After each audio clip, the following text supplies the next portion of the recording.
Give me a minute and we'll talk about what's happening around the Robotyne axis.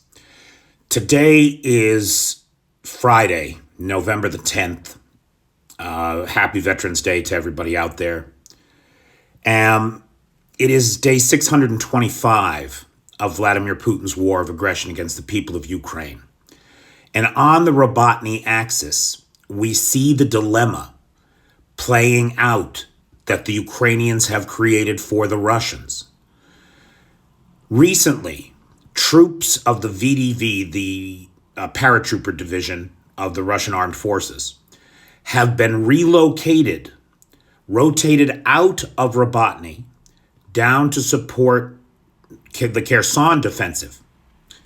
Now, that means that the Ukrainians have an opportunity to push, and they're pushing.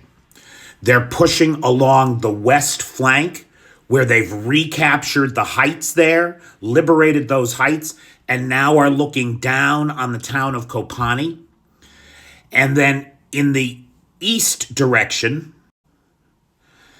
just north of Verbove, we can see that the Ukrainians have advanced and recaptured this area, recaptured that area, flattening out that eastern front and eliminating the VDV salient that had pushed into the Ukrainian positions. The movement here is not dramatic. The movement here is very difficult by all accounts. There are videos circulating of Ukrainian forces pushing into the tank trench.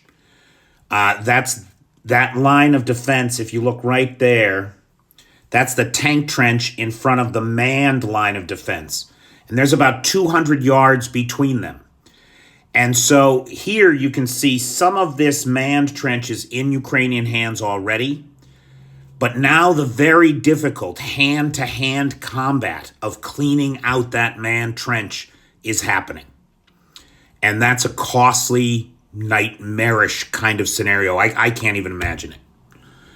But the Ukrainians aren't stopping. They're pushing forward. They're expanding the flanks in both the east and west directions. And now the town of Verbove and Kopani, as well as Novoprokopivka, are within sight. The fighting inside of Novoprokopivka is said to be intense. So this wedge into the Russian territory continues to expand, and centimeter by centimeter, meter by meter, the Ukrainians are liberating this territory.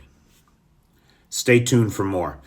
This video is brought to you by Cheyenne525, who heads the moderator team for my lives and who has been a huge support since this channel began. So thank you, Cheyenne.